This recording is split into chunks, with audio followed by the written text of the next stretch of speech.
يؤتي الحكمة من يشاء আসসালামু আলাইকুম রহমতুল্লাহ নাহমাদুহু ওয়া নুসাল্লি আলা রাসূলিহিল কারীম আম্মা বাদ।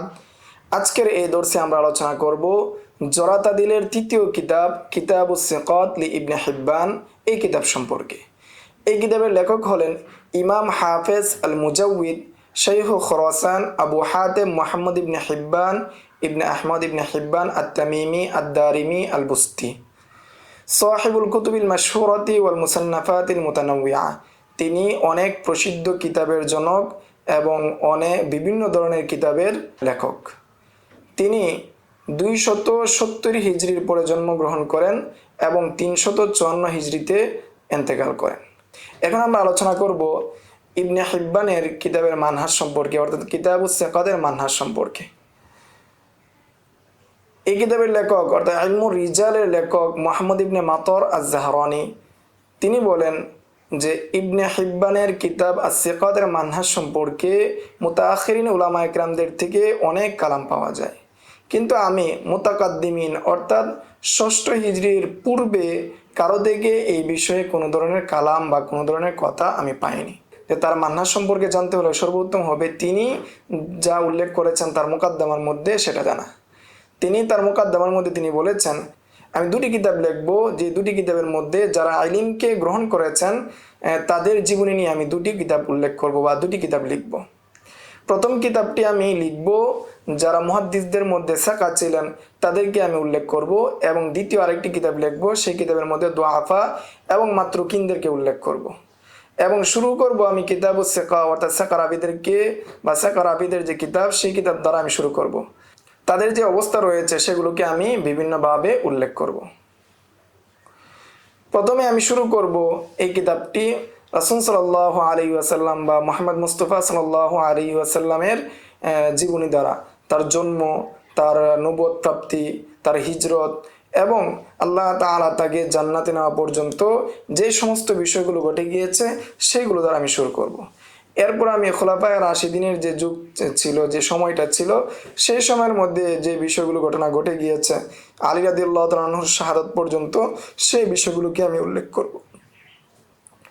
এরপর আমি উল্লেখ করব যারা রাসূল সাল্লাল্লাহু আলাইহি ওয়াসাল্লামের সুহবত অর্জন করেছেন এক এক করে হরফুল মুআজ্জামের ভিত্তিতে, কেননা তারা হলেন রাসূল সাল্লাল্লাহু আলাইহি ওয়াসাল্লামের পরে সর্বশ্রেষ্ঠ মানুষ। এরপর আমি তাবিঈনদেরকে উল্লেখ করব যারা সাহাবায়ে কেরামের সুহবত অর্জন করেছেন, তাদেরকে আমি উল্লেখ করব যারা রাসূল সাল্লাল্লাহু আলাইহি ওয়াসাল্লামের সাহাবায়ে কেরামের সুহবত অর্জন করেছেন বিভিন্ন অঞ্চলে বিভিন্ন শহরে হরফুল মুআজ্জামের ভিত্তিতে, তাদেরকে আমি উল্লেখ করব, কেননা তারা হলেন সর্বশ্রেষ্ঠ মানুষ সাহাবায়ে কেরামের যুগের পরে। তারপর আমি উল্লেখ করব তৃতীয় যুগে যারা রয়েছে, যারা তাবিঈনদেরকে দেখেছেন, তাদেরকে আমি উল্লেখ করব উপরে প্রথম যে দুই তবকা উল্লেখ করেছি তাদের অনুরূপভাবে তাদের মতো। এরপর আমি চতুর্থ তবকা রাবীদেরকে উল্লেখ করব যারা আতবাউ তাবিঈনদেরকে দেখেছেন, পূর্বের যে তবকাগুলো রয়েছে সেই তবকা অনুযায়ী আমি তাদেরকে উল্লেখ করব। এভাবে আমার জামানা পর্যন্ত সবাইকে আমি উল্লেখ করব।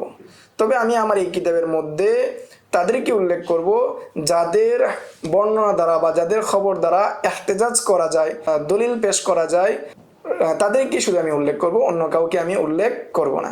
এবং তিনি বলেন যে আমি এই কিতাবের মধ্যে যাদেরকে উল্লেখ করেছি তারা হলেন সদুক এবং তাদের খবর দ্বারা ইহতিজাজ করা যায়।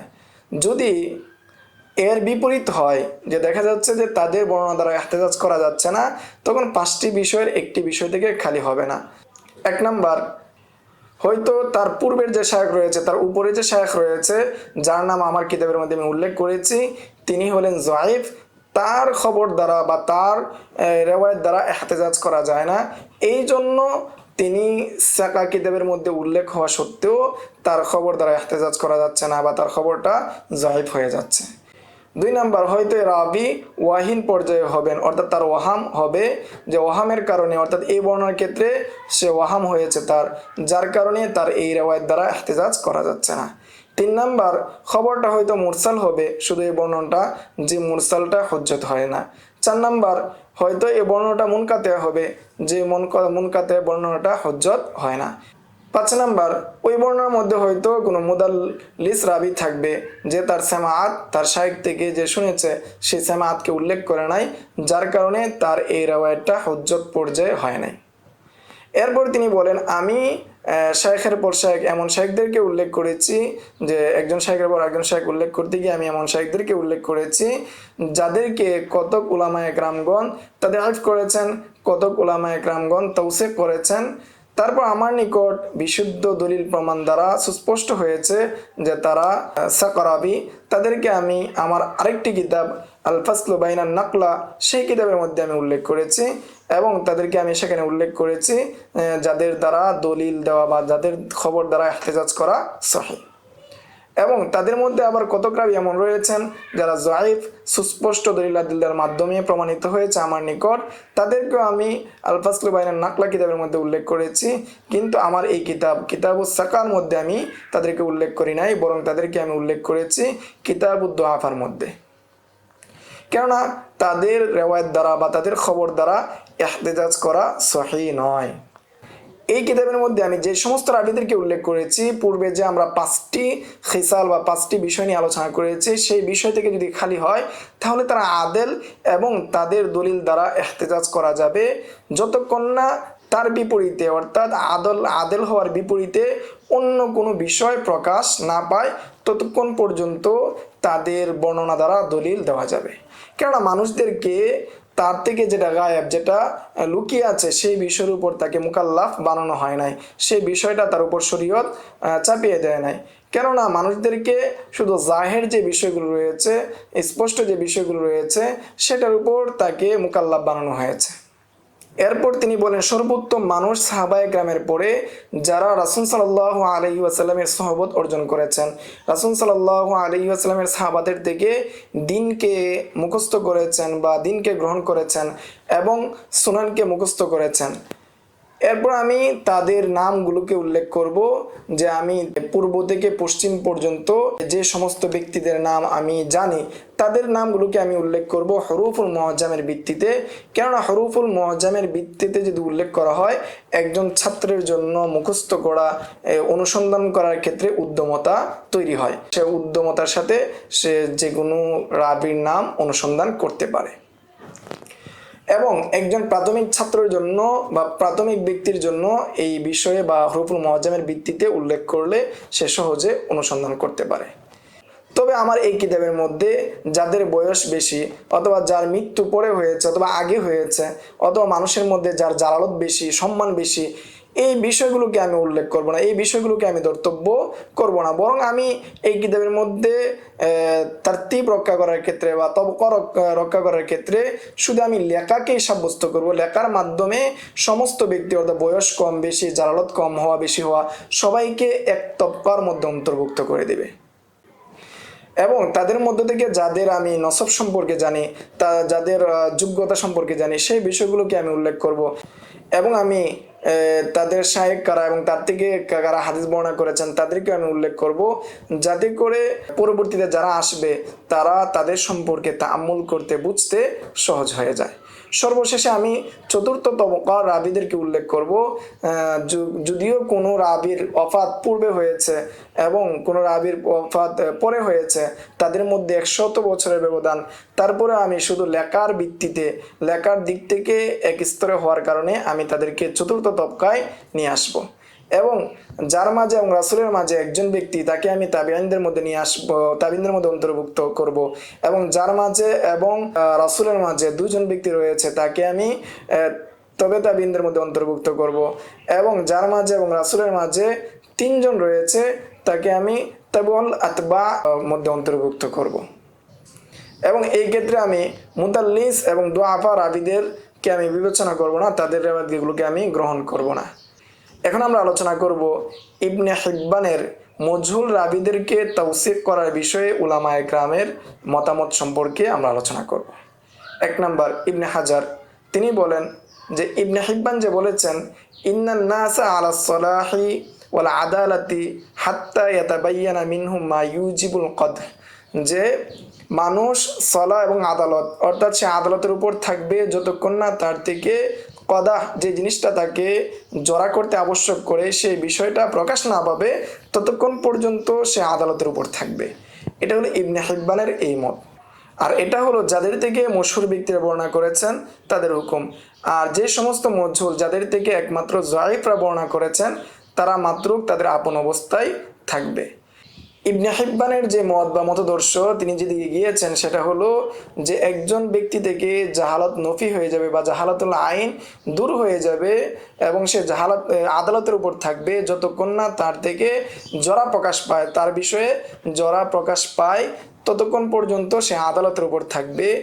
এই যে মাযহাব বা এই যে মতদর্শটা এটা জমহুরের নিকট আইম্মে নুকাদ রয়েছেন তাদের মাযহাবের বিপরীত এবং একটা আজীব একটা মাযহাব।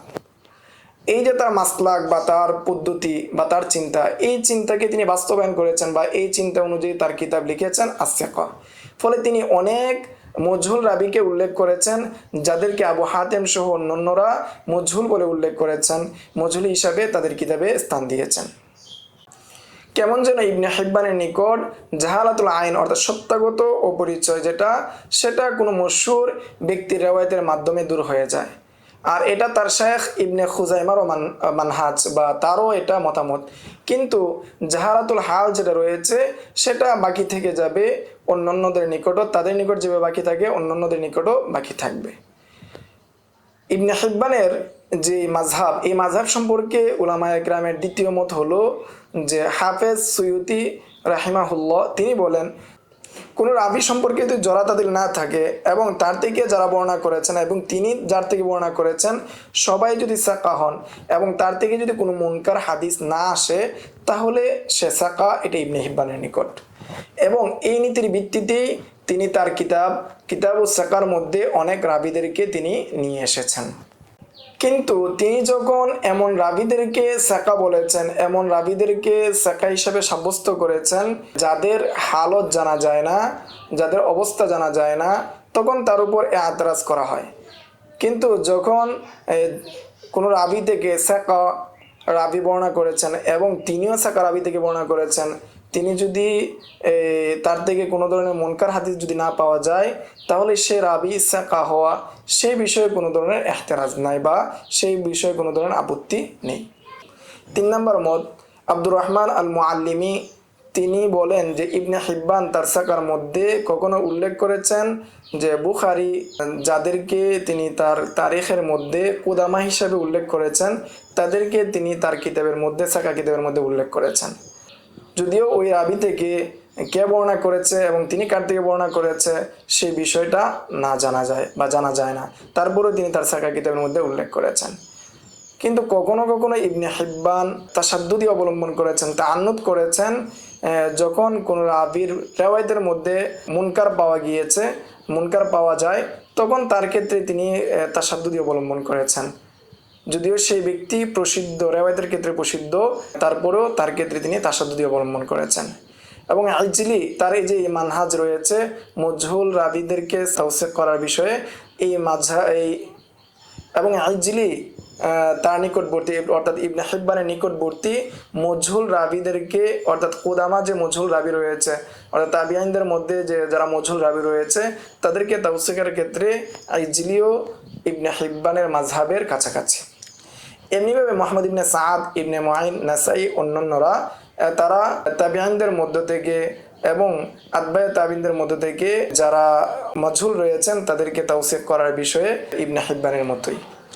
কেননা তারা যখন তাদের কোনো রেওয়ায়াত স্বাভাবিক পান, সহিহ পান এবং তাদের থেকে অন্য কেউ যদি বর্ণনা করেন মুতাবে পাওয়া যায় বা শাহেদ পাওয়া যায় তাহলে তাদেরকে সাকা হিসাবে উল্লেখ করেন। যদিও তার থেকে একটি মাত্র বর্ণনা বর্ণিত হয়েছে অথবা তার থেকে মাত্র একটি হাদিস বর্ণিত হয়েছে তবুও তাদেরকে সাকা হিসাবে সাব্যস্ত করেন। এরপর ইবনে হিব্বান থেকে বর্ণিত হয়েছে তিনি সুস্পষ্ট করেছেন যে বিআন্নান নাস আলা সলাহি ওয়াল আদালাতি হাত্তা ইয়াসবুতাল কদ, যে মানুষ ততক্ষণ পর্যন্ত সলাহ এবং আদালতে থাকবে যতক্ষণ পর্যন্ত তার বিপরীতে কোনো জরা বা কদা না পাওয়া যাবে, জরা বা কদা সাব্যস্ত না হবে। এই বিষয়টির ক্ষেত্রে ইবনে হাজার ইস্তেগরাব করেছেন, আশ্চর্যজনিত হয়েছেন। এরপর তিনি বলেন, ইবনে হাজার যদি এই বিষয়ে চিন্তা করত, তাদাব্বুর করত, তাহলে দেখতেন অনেক আইম্মা একরামগণ এই নীতির উপর ভিত্তি করেন, এই নীতির উপর অবলম্বন করেন যে মজহুলকে তাওসীক করা। কেননা যখন কোনো রাবির হাদিস মুস্তাকিম পাওয়া যায়, স্বাভাবিক পাওয়া যায়, সেটা দালালত করে তার সিদক এবং আমানতের উপর, জব্তের উপর দালালত করে। এমন অবস্থায় যদি তার বিষয়ে এমন কোনো বিষয় না পাওয়া যায় যেটা তার দিন এবং সাকার বিষয়ে তোয়ান করে, এরকম কোনো আবশ্যকীয় যদি কোনো বিষয় না পাওয়া যায়, তখন তাকে সাকা বলাই যেতে পারে। এবং এই ক্ষেত্রে কতক উলামা একরামগণ বাড়াবাড়ি করেছেন, কতক আইম্মায়ে নুক্কাতগণ বাড়াবাড়ি করেছেন, যেমনটা ইতিপূর্বে গিয়েছে। তিনি আরও বলেন যে তাওসীকের অনেকগুলো স্তর রয়েছে।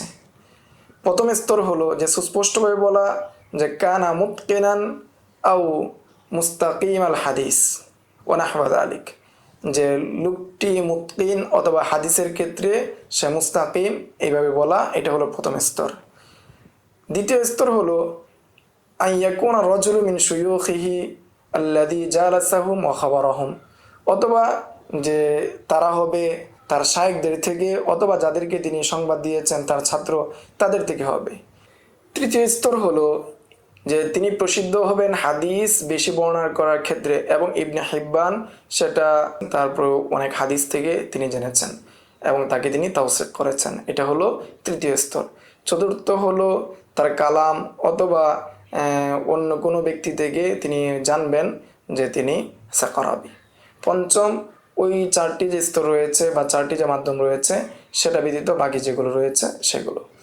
প্রথম যেটা রয়েছে সেটা অন্যান্য ইমামের যে তাওসীক রয়েছে সেই তাওসীক থেকে কম হবে না, বরং কোনো কোনো ক্ষেত্রে সেটা আসবাব পর্যায়ে হবে।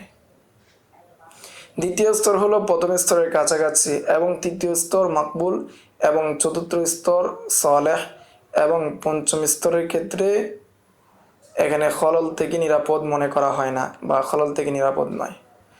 এই ছিল ইবনে হিব্বানের কিতাবুস সিকাত সম্পর্কে সংক্ষিপ্ত আলোচনা।